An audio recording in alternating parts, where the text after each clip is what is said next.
একটা ছেলেকে বলতে বলেন এখানে আইসা দাঁড়াই, আব্বা তোমরা একটা ছেলে আইসা বলো আর্জেন্টিনার খেলোয়াড়ের সাথে আমাদের ধর্মীয় সম্পর্ক কি?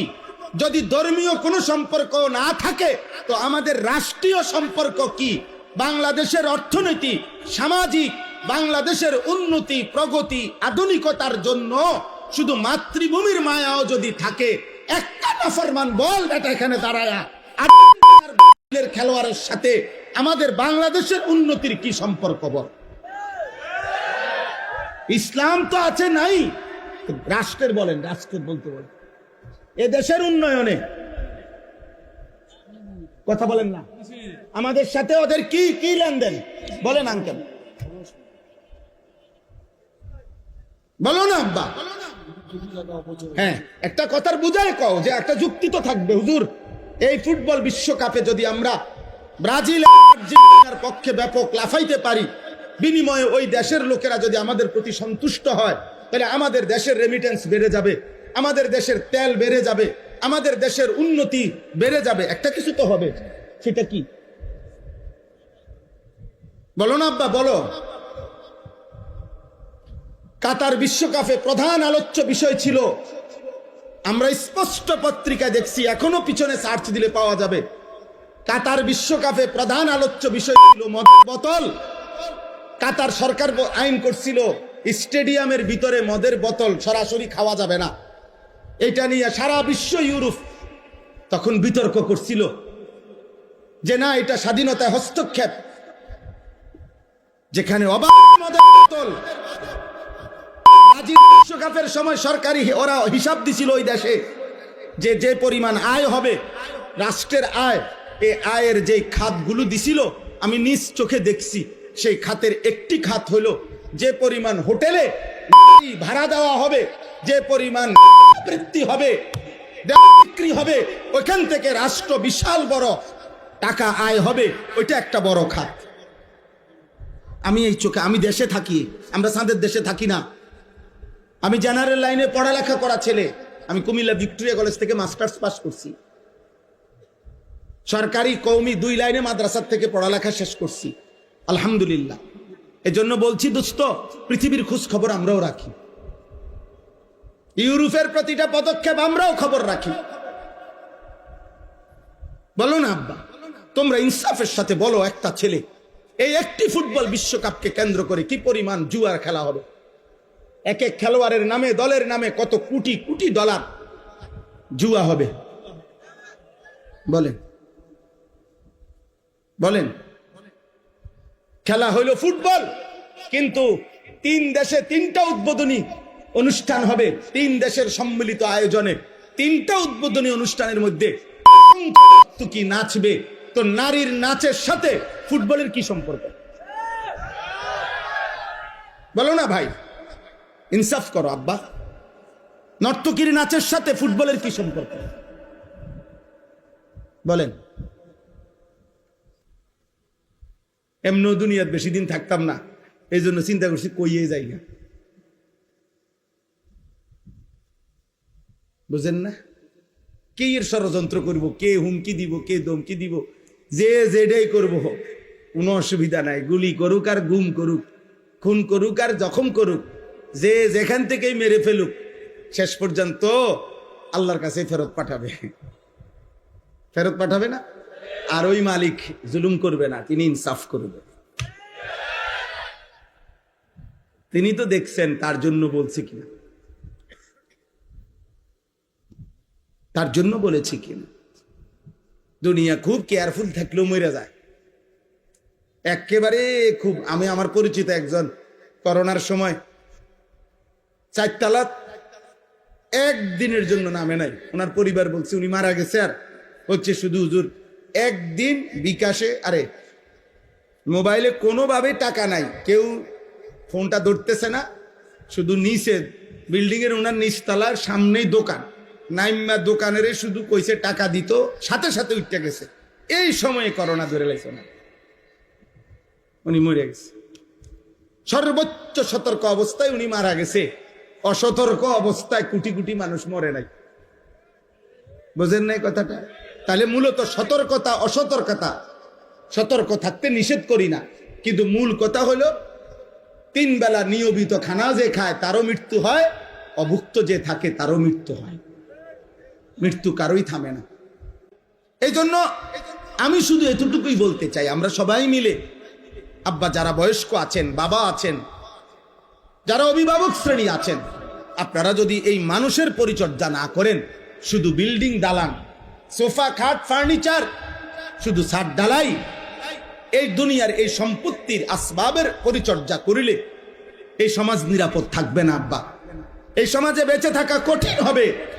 এই জন্য হাত জোড় করে আল্লাহর কোরআন সামনে বললাম, মানুষের পরিচর্যা করুন। ছেলেটাকে ছেলে বা মানুষ বানান, মেয়েটাকে মানুষ বানান, ইনসান বানান, ইনসান, নট ইকোনমিক্যাল অ্যানিম্যাল। শুধু অর্থনৈতিক প্রাণী বানায়েন না, মানুষ বানান। এই কথার অর্থ হইল শুধু উপার্জন করতে পারে কোনো না কোনো ভাবে, শিক্ষার মাধ্যমে হোক অথবা না শিক্ষা হোক, কোনো না কোনো ভাবে পয়সা রোজগার করতে পারা, এটা যথেষ্ট না। এটা যথেষ্ট না। আমার ছেলে কামাই করে, এটা যথেষ্ট না।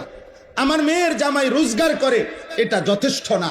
বরং ঈমান, ইসলাম, সিজদা, আখলাক, চরিত্র, হালাল হারাম, পাক নাফাক, পবিত্রতা অপবিত্রতা, 5 ওয়াক্ত নামাজ, বন্দিগি, এইটার নাম হচ্ছে মানুষ। এইটার নাম কি বলেন না? আখলাকের নাম মানুষ, গোলামির নাম মানুষ, আল্লাহর বন্দিগির নাম মানুষ। আর নাই তো শুধু উপার্জন করে, সে ইকোনমিক্যাল অ্যানিম্যাল, অর্থনৈতিক প্রাণী। সে শুধু উপার্জনকারী প্রাণী, যে শুধু রোজগার করে, উপার্জন করে কোনো না কোনো ভাবে, হয় পড়ালেখা করে নয়তো পড়ালেখা ছাড়া। কিন্তু মানুষ হওয়া ভিন্ন জিনিস, মানুষ হওয়া ভিন্ন জিনিস। কোরআনুল কারীম এই জন্য আল্লাহ তাআলা বলছেন পরিষ্কার, আপনি রাগ করলেও বলতে হবে, সুখ করলেও বলতে হবে। আল্লাহর কোরআনে আল্লাহ বলছে, যেই দিল আল্লাহকে নিয়ে ভাবে না, যেই কান আল্লাহর কথা শুনে না, যেই চোখ আল্লাহর আয়াত দেখে না, খুদার কসম আল্লাহ বলছে উলাইকা কাল আনআম, ওই মানুষগুলো জানোয়ার, জানোয়ার, জানোয়ার। আল্লাহ বলছে। আপনার প্রতিবাদ করার ইচ্ছা থাকলে কোরআনের সাথে কইরেন, আমার কোনো আপত্তি নেই। আপনার হিম্মত থাকলে আল্লাহর সাথে কথা বলেন। কিন্তু আল্লাহ পরিষ্কার বলছে, দিল যার আল্লাহকে নিয়ে ভাবে না, কান যার আল্লাহর কথা শুনে না, চোখ যার আল্লাহর আয়াত দেখে না, ও জানোয়ার। আল্লাহ বলছে অত্তাবা হাওয়াহু ফামাসালুহু কামাসালিল কালব। আল্লাহ বলছে মনের ইচ্ছে মতো যে চলে, মনের ইচ্ছে মতো যে চলে, খোদার কসম কোরআনের আয়াত, আল্লাহ বলছে তার জীবন কুত্তার জীবন। ফামাসালুহু কামাসালিল কালব, তার দৃষ্টান্ত, তার উদাহরণ কামাসালিল কালব, কুত্তার মতো। কালবুন মানে কুত্তা। মনের ইচ্ছা মতো চলে। তোমরা যারা 5 ওয়াক্ত নামাজ পড়ো না, তোমরা নিজের ইচ্ছায় না আল্লাহর ইচ্ছায় পড়ো না, কথা বলে না তো। আল্লাহ তাআলা বলে নিজের ইচ্ছায় যে চলে তার উদাহরণ কুত্তার মতো। 365 দিনে একদিনও ফজরের নামাজ পড়তে পারলা না, কারণটা কি আব্বা? আল্লাহকে এভাবে ভুলে যায় মানুষ, এভাবে ভুলে যায়। আহা, এই পৃথিবীর সাধারণ থেকে সাধারণও যদি কেউ কারো জন্য কোনো সুপারিশ করে, সে তো কথা জানতে চায়, কি বিষয়ে সুপারিশ করতাম, কি বলতাম, আমনে কদ্দুর আগাইছেন, আমনে কোনানে আইয়া বাজ্যা গেছেন, হ্যাঁ কাগজপত্র কি কি আছে। আমি আজকে একজন ডাক্তারকে বলছি, আমার বিবিরে ডাক্তার দেখাইতাম শনিবারে, আমার ঘনিষ্ঠ, উনি বলছে হুজুর গত 2-3 বছরে যত ডাক্তার দেখাইছেন এই বিষয়ে সবগুলো স্লিপ প্রেসক্রিপশন নিয়ে আইসেন। কথা বোঝেন নাই আমার? তো নবী সাল্লাল্লাহু আলাইহি সাল্লামের কাছে যেই উম্মত সুপারিশের জন্য যাইবে হাসরের ময়দানে, ইয়া রাসূলুল্লাহ আমি আনিসুর রহমান, এই যে আমার কাগজ ফাইল, আমার জন্য একটু সুপারিশ করেন। তো নবী সাল্লাল্লাহু আলাইহি সাল্লাম তাকায়া দেখবে 365 দিন খোদার 1 বছরে একদিনও ফজরের নামাজ পড়ে নাই, 40 বছর টানা সুদ খাইছে, 40 বছর টানা বিড়ি সিগারেট খাইছে, 40 বছর টানা কথায় কথায় গালিগালাজ করছে, প্রতিদিন রঙিন টেলিভিশনে নর্তকীর ছবি দেখছে। এইভাবে লেখা আছে নামের নিচে আমল নামায়। আল্লাহর নবী তখন বলবেন উম্মত, এই আমার উম্মত, এই শ্রেষ্ঠ নবীর উম্মত। আমি 23টা বছর তায়েফের পাথরের আঘাতে আমার সারা দেহ রক্তাক্ত হয়েছে। আমি এত রক্ত ঝরাইলাম যে আমার পায়ের জুতার সাথে পায়ের তালু রক্তে জমাট বাইদা খুলতে কষ্ট হয়েছে। 14 দিন টানা ক্ষুধার কষ্টে আমি পেটে 2টা পাথর বাঁধছি। 3 মাস আমার ঘরের চুলায়, খোদার কসম হাদিসে আছে, নবীর স্ত্রী আয়েশা বলছে রাদিয়াল্লাহু তাআলা আনহা, 3 মাস নবীর সংসারে টানা চুলায় কোনোদিন রান্না করা খাবার জোটে নাই। উহুদের দান করা শহীদে গর্তের মধ্যে এতটা সময় পড়েছিল যে নবীজি কাউকে ডাকতেও পারতেছিলেন না, কেউ খুঁজতেও পাচ্ছিলেন না। আল্লাহর নবী এভাবে আহত হয়ে রক্ত মাখা দেহ নিয়ে উহুদের প্রান্তরে পড়েছিলেন। নবী বলবেন, উম্মত, এই আমার তায়েফের রক্তের বিনিময়, এই আমার উহুদের দান শহীদ করার বিনিময়, এই আমার পেটে পাথর বাঁধা ক্ষুধার কষ্টের বিনিময়, এই আমল নামা। 60 বছর বয়সেও বিড়ি সিগারেট, 60 বছরের দাড়িওয়ালা বুড়া এখনো নর্তকীর নাচ, টেলিভিশনে চা দোকান, নাচ গান দেখা। আমি আল্লাহর সামনে এটা কেমনে সুপারিশ করি? বলেন না। নবীজির সুপারিশ মানে কি? আপনার গুনাহ মৃত্যু পর্যন্ত মজবুতির সাথে গুনাহ চলবে, এক সুতা আপনি নড়াচড়া করবেন না গুনার থেকে। আর নবী শুধু দাঁড়াইবেন আর নবী বেহেশতে ঢুকাবে, এটা নিয়ে সুপারিশ। কথা বলেন না কেন? বলেন, একজন মুসলমান বলেন, সুপারিশ বলতে কি বুঝছেন? সুপারিশ মানে তো আবেদন। সুপারিশ মানে কি গ্রহণ? কথা বলেন না কেন? সুপারিশ মানে মুক্তি, সুপারিশ মানে নাজাত, সুপারিশ মানে জান্নাতে ঢুকানো, সুপারিশ মানে আবেদন। আবেদন, কেউ যদি সুপারিশ করে এটা প্রমাণ করে আবেদন, এটা আবেদন করছে, গ্রহণ করা, অনুমোদন করার জন্য ভিন্ন আরেকজন আছে। কথা বলে না। তাহলে নবীজি কি করবে? সুপারিশ করবে, তো এটা অনুমোদন করার জন্য আরেকজন কেউ থাকবেনি। তিনি কে? আরে বলেন না কে? তো নবীজি আবেদন করিলে, মনে করেন নবীজি আবেদন করার পর 1 কোটি মানুষ, সাপোজ আর কি 1 কোটি মানুষ আবেদন করছে, আল্লাহ তাআলা যদি বলে, বন্ধু আপনার আবেদনে ধরেন আমি একজন বাদে বাকি সবাইকে জান্নাত দিলাম, একজনকেই শুধু জাহান্নাম দিলাম, আর সেই একজন যদি হয় আনিসুর রহমান, তাহলে বাকি সবাই জান্নাতে গেলে আমার কি লাভ? কথা বুঝেন নাই আমার? নবীর সুপারিশে মনে করেন 100 কোটি যাবে। এই ছেলে, এই বেয়াদব, এই বেটা বেয়াদব, মোবাইল ধরলা কেন? গাদ্দারি করো কেন? তুমি চলে যাও বেটা, তোমার মতো ফালতু শ্রোতা না হলে চলবে বেটা।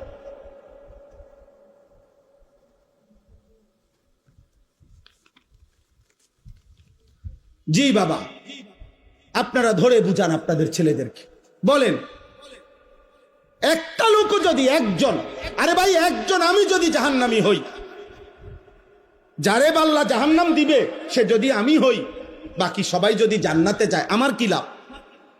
কথা কন না, আমার কি লাভ? দোস্ত আমার, বন্ধু আমার, আমি সর্বোচ্চ আবেগ দিয়ে বলছি, রাগ হইও না ভাই, আমি মোবাইলের এটা মাইনে নিতে পারি না। আমার কথা হলো সে না শুনুক, আমার কোনো আপত্তি নেই। আমি জীবনভর আজকে আলহামদুলিল্লাহ আল্লাহর দয়ায় 22 বছরের এই ছোট্ট ওয়াজের জীবনে কখনো 10 জন মানুষের সামনে বয়ান করছি, কখনো 10,000 মানুষের সামনে বয়ান করছি, এটা কোনো বিষয় না। এই কোরবানির ঈদের আগের দিন বুধবার রাতে এশার নামাজের পরে আমি যখন বয়ান করছি তখন 10-15 জন মানুষ ছিল। আমি বলে গেছি একম পক্ষে 1 ঘন্টা আল্লাহর কথা বলতে হবে, বন্ধ করা যাবে না। আমরা ইয়াকিন করি যে আমাদের দায়িত্ব শুধু কলিজার সবটুকু দিয়ে বলা, চূড়ান্ত ফয়সালা আল্লাহর হাতে। ফয়সালা কার হাতে? হেদায়েত দিবে কে? জীবন পরিবর্তন করবে কে? আল্লাহ আল্লাহ আল্লাহ আল্লাহ আল্লাহ। হেদায়েত কারো হাতে না, শুধু আল্লাহর হাতে। হেদায়েত নবী সাল্লাল্লাহু আলাইহি সাল্লামের হাতেও না। কার হাতে? যার কারণে যে নবীর কথায় আবু বকর এক কথায় কালেমা পড়ছে, সেই নবীর কথায় 10 বছর এক টানা আপন চাচা আবু তালেবকে নবীজি দাওয়াত দিছে। আর মোট 38 বছর আবু তালেব 38 বছর নবীজির খেদমত করছে। কত বছর? 38 বছরের খেদমত করছে আবু তালেব নবীজির।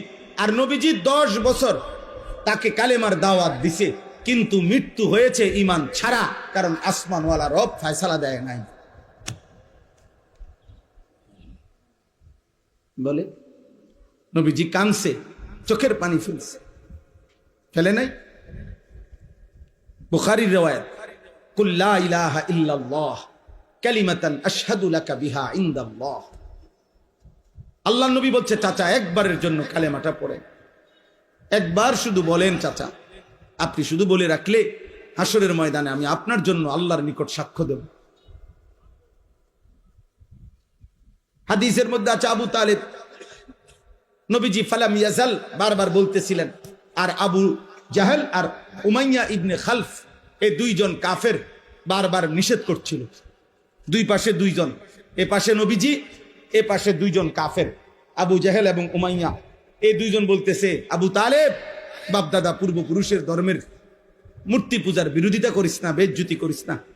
আর আল্লাহ নবী বলছে, চাচা একটাবার পড়ে। কোন কোন কিতাবের মধ্যে আছে, শেষ পর্যন্ত নবীজি বলছে, চাচা আমার কানে কানে বলে, আমি শুধু শুনে রাখবো, কিয়ামতের দিন সাক্ষ্য দেব। আবু তালেব পড়ে না, খোদার কসম পড়ে না। কিতাবে আছে, শেষ পর্যন্ত নবীজি বলছে, চাচা আমি পড়ি, আপনি শুধু ঠোঁটটা লাড়েন, আমি তবুও বলবো আল্লাহর কাছে যে আল্লাহ আমার চাচা ঠোঁট লাড়ছে, মনো কালেমাই পড়ছে। আবু তালেব ঠোঁটও লাড়ে নাই, শেষ পর্যন্ত আছে। এবার নবীজি বলছে, এরকম হাত জড়ায় ধরে বলছে, চাচা আপনি আগুনের মধ্যে কেমনে সইবেন? আপনি আগুনে পুড়বেন, আপনি আমার 38 বছর খেদমত করছেন, আপনি জাহান্নামের আগুনে পুড়বেন, চাচা আমি এটা সহ্য করবে? আপনি তো আগুনে পুড়বেন। এই তখন আবু তালেব একটা কথা বলছে, এই করিম, আবু তালেব বলছে, ভাতিজা মুহাম্মদ, আন্নারু খায়রুম মিনাল আর। আপনারা সবাই মনে রাখছেন, আবু তালেব বলছে, মুহাম্মদ দুনিয়ার মানুষের কাছে লজ্জিত হওয়ার চাইতে আগুনে পোড়া ভালো। শুনছেন এমন কথা?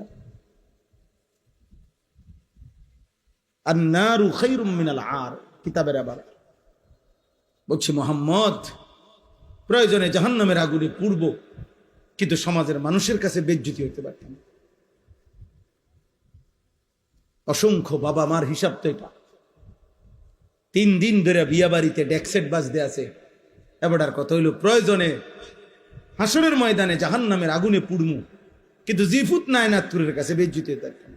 ফুলাইনে শখ করছে, ফুলাইনে কি করছে? ফুলাইনে শখ করছে।